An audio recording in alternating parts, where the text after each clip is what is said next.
Welcome to Attic Raiders Retro Reviews, where today I'm taking a look at the Warlord Games Konflikt 47 Freebie Frame, which comes with the July 2026 issue of Wargames Illustrated. This month's issue features a free plastic frame of German Totenkorps zombie soldiers, which, as it says, is worth £10, although arguably because you'd normally get two of these frames in a box for £30, this is actually really worth about £15, which is a really great freebie gift for a £5.99 magazine. Now, this is of course meant to be used for Konflikt 47, but you could use these German zombies for any kind of alternate World War II war game that you want to use at all. This is going to come in really useful. Let's open it up and take a proper look at this frame and see exactly what we get. Now, straight away, there's two main things that I notice about this frame. The first one is that there are a lot of figures on here. Now, I'm used to Wargames Atlantic frames, which have maybe 6 figures on them, and North Star military frames, which normally have 5 or 6 figures on them, with admittedly an awful lot of options, but you can only really make 5 or 6 figures with those frames. With this, there is 15 figures on here, so you're getting a lot of miniatures for your money. And then the second thing that I notice is that the detail on here is really, really nice. This is your crisp, well sculpted pieces on here, kind of military historical miniatures. I would class this with like Perry miniatures or some of the bolt action miniatures for the level of detail on here, rather than say some of the more stylized and simplified details on North Star or Wargames Atlantic. Obviously, there's not as many options for things that you could add to these bodies as on some of the other sprues from other companies, which have lots of different weapons and arms and accessories, but you're going to get a lot of zombies out of this.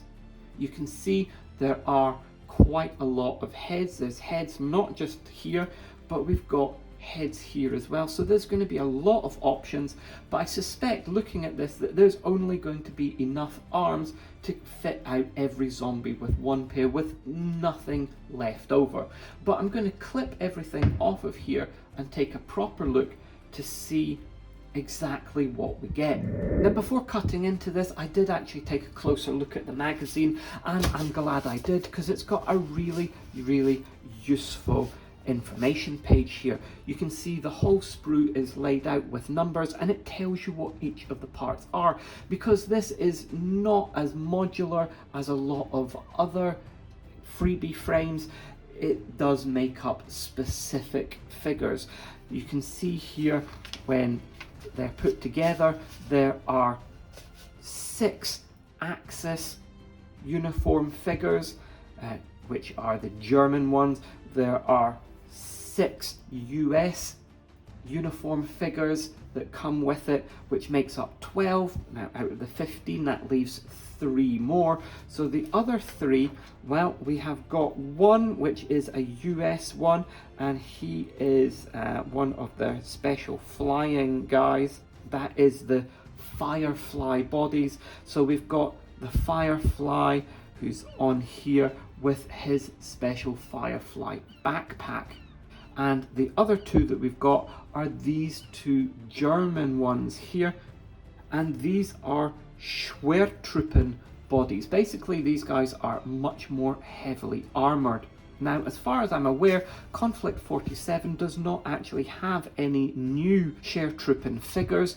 There's only the older metal figures available at the moment, and those are quite a different design because they've got heavy metal armor on them covering their whole body, whereas these guys just seem to have much more in the way of big padding, lots of armor which is attached onto the body rather than fully encasing it. So if you're putting this together, I would absolutely look into at the 2 pages here to see how to put these all together properly. Now, as far as snipping goes, this is a really nicely laid out frame. I can see that absolutely every one of these attachment points is really easy to get the snippers into. There's nothing that is going to be difficult to get in. There's a couple of points like this one here where you're going to have to be careful because that's molded detail that's right up against, and there's 1 or 2 where the attachment point goes right up against a molded collar, but pretty much everything has been put into really easy to find places which are away from detail, and everything's been laid out so you're going to be able to get your snippers into there really easily in order to get things off without any hassle at all, which is really nice.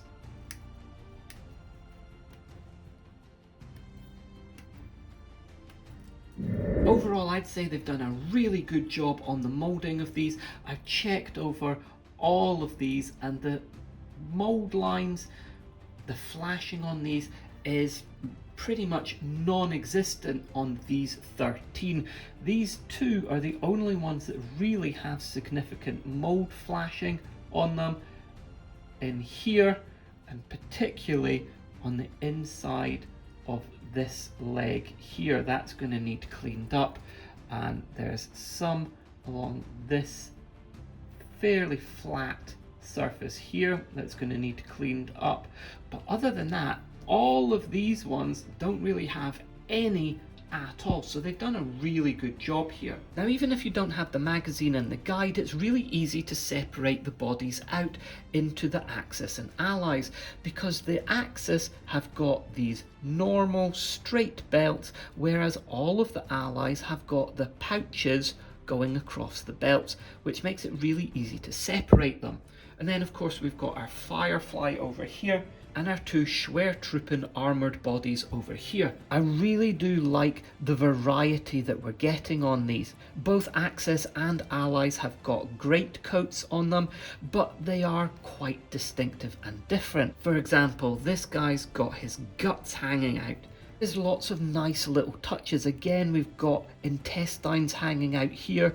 We've got exposed rib cage on this one. This one's obviously been split in half, and this one is missing the lower set of his legs. So with absolutely everything clipped and laid out, you can see exactly what all we've got here. You can see that our 6 ally zombies and our ally Firefly have got enough left and right arms and arm stumps in order to equip each of them with a left and a right, with 2 arm stumps left over.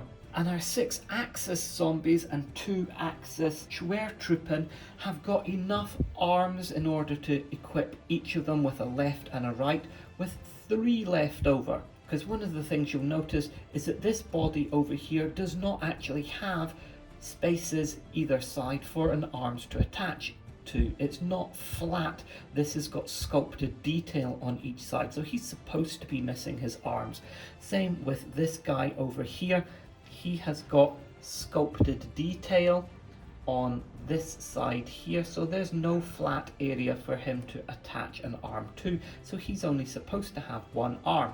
And of course, all of these arms are completely interchangeable. I've just put them out in order to make sure that each body has got 2 arms, but these arms don't have to go with this body. You could swap all of these ones around, and pretty much the same for these guys. Obviously, these ones have got the extra armor on them, so they only go with these 2. And this one is holding a piece of intestine here, which is supposed to go with this body so that it can fit into this hole here. But apart from that, all of these other arms are interchangeable. And while I've laid these out as Axis and Allies as stated in the magazine, I can't really see any difference between these Axis arms and these ally arms, so you could probably just interchange these ones as well as you wish. Our ally Firefly has got his backpack here. As well as this arm holding intestines, we've got this arm holding an entrenching tool, and we've got a stump over here. And for our allies, as well as the 3 arm stumps, we've got an arm holding a head, an arm holding a knife here, an arm holding a canteen, and an arm holding a grenade. Our axis heads here give us 11 head options for the 8 bodies, so we're going to have 3 leftover spare ones. You can see that this guy here is definitely a Schwertruppen, but then for your other Schwertruppen, you've got some other options which have helmets but no face masks. And we've got a separate helmet here which is hollow, so that's going to be able to fit over the top of some of your other heads if you want to have them in helmets as well. Lots of really good personalities and interesting facial features on these guys. They're all very different from each other. It's not just like a single face which has been tweaked very slightly like on some other sprues that I've seen. We've got lots of great stuff like exposed brains here, missing noses, really shrunken, sunken cheeks, ripped off faces, eyes missing with bandages over them. There's lots of really nice details on here. Taking a look at the zombie heads for the allies, we've got 11 different heads for 7 different bodies, so we're going to have 4 different heads left over as spares. You can see this guy here with the oxygen mask on the front. He is done specifically for the Firefly Trooper. All of these other ones will be interchangeable.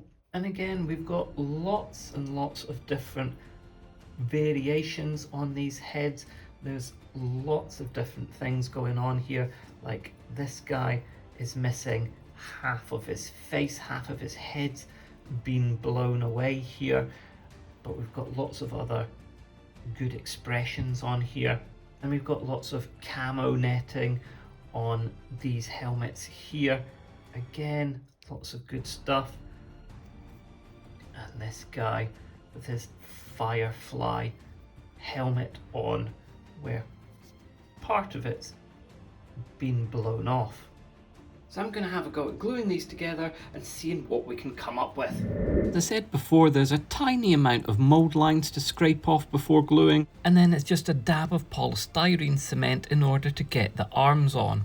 All of the limbs fit on really easily without leaving any nasty gaps between them and the shoulders, and it's good fun deciding on what poses to put these zombies in. The heads proved a little more problematic with rounded neck stumps, which doesn't quite fit into some of the collars on these suits. So I did find some of those necks had to be cut down in order to get a nice fit.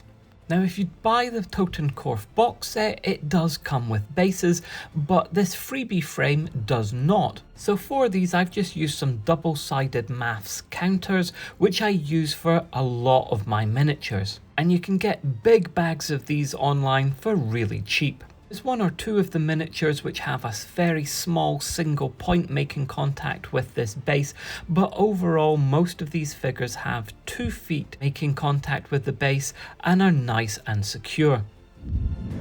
With just a little bit of primer, the Totenkorps are ready to go. Obviously some basing material will be needed for these guys, particularly for the zombie which has got no arms and no legs, because his position looks rather odd unless there's something that he can lean against, but all of the others hold up really well. The sculpts, the dynamic poses, the detail, the really crisp moulding on these all means that this is an absolutely fantastic sprue of figures. As I mentioned before, the heads joining to the bodies are a little bit fiddly in places due to the rounded neck stump, but with a bit of cutting you can sort that easily. If you're into playing alternate weird World War II scenarios and war games, then this kit is a definite must, and Wargames Illustrated have hit an absolute home run by offering this for free. So I would highly recommend going out and picking up the July issue if you can still find it. Well, I hope this review has been useful to you. If it has, please remember to like and subscribe and leave a comment down below. I absolutely love reading everything that you put there. I'll be back next time with more wargaming and vintage board games, but until then, this is Attic Raiders Retro Reviews.